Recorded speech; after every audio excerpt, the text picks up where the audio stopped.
നമസ്കാരം. ലോകമെമ്പാടും സാമ്പത്തിക അനിശ്ചിതത്വങ്ങളും യുദ്ധപ്രതിസന്ധികളും കനത്ത ഇന്ധനവിലയും നിലനിൽക്കുമ്പോഴും ഇന്ത്യയുടെ സമ്പദ്വ്യവസ്ഥയ്ക്ക് വൻ കുതിച്ചുചാട്ടം.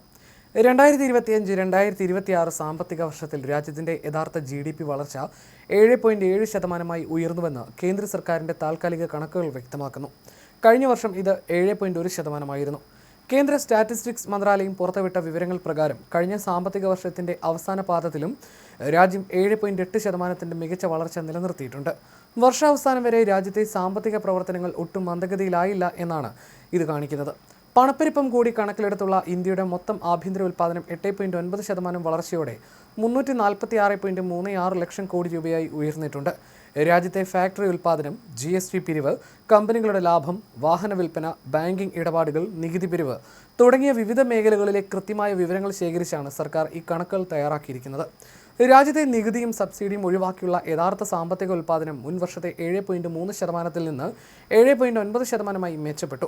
ഹോട്ടലുകൾ, IT, ബാങ്കിംഗ് തുടങ്ങിയ സേവന മേഖലകളാണ് എപ്പോഴും ഇന്ത്യയുടെ വളർച്ചയിൽ വലിയ പങ്ക് വഹിക്കാറുള്ളത്. എന്നാൽ ഇത്തവണ സേവന മേഖലയ്ക്കൊപ്പം തന്നെ നിർമ്മാണം, കെട്ടിട നിർമ്മാണം തുടങ്ങിയ വ്യവസായ മേഖലകളും മികച്ച സംഭാവന നൽകിയിട്ടുണ്ട്. ആഗോളതലത്തിൽ കടുത്ത വെല്ലുവിളികളുണ്ടായിട്ടും ഇന്ത്യക്കകത്ത് സാധനങ്ങൾക്കും സേവനങ്ങൾക്കുമുള്ള ആവശ്യം ശക്തമായി നിലനിന്നതാണ് ഈ നേട്ടത്തിന് പ്രധാന കാരണം. 2025-2026 സാമ്പത്തിക വർഷത്തിൻ്റെ അവസാന പാദത്തിലും രാജ്യം ശക്തമായ മുന്നേറ്റം തുടർന്നു. ജനുവരി-മാർച്ച് കാലയളവിലെ യഥാർത്ഥ GDP മുൻ വർഷത്തെ 81.40 ലക്ഷം കോടി രൂപയിൽ നിന്ന് 87.77 ലക്ഷം കോടി രൂപയായി ഉയർന്നു. അതായത് 7.8% വളർച്ച. ഈ പാദത്തിലെ നാമമാത്ര GDP 9.1% വർദ്ധിച്ച് 94.65 ലക്ഷം കോടി രൂപയായി. മാർച്ച് പാദത്തിൽ യഥാർത്ഥ GVA 7.9%, നാമമാത്ര GVA 9.9% വളർച്ച കൈവരിച്ചു.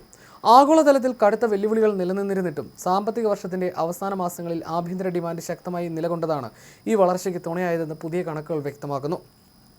കഴിഞ്ഞ ഫെബ്രുവരി മാസം മുതൽ 2022-2023 അടിസ്ഥാന വർഷമാക്കിയുള്ള പുതിയ GDP സീരീസാണ് സർക്കാർ കണക്കെടുപ്പിനായി ഉപയോഗിക്കുന്നത്.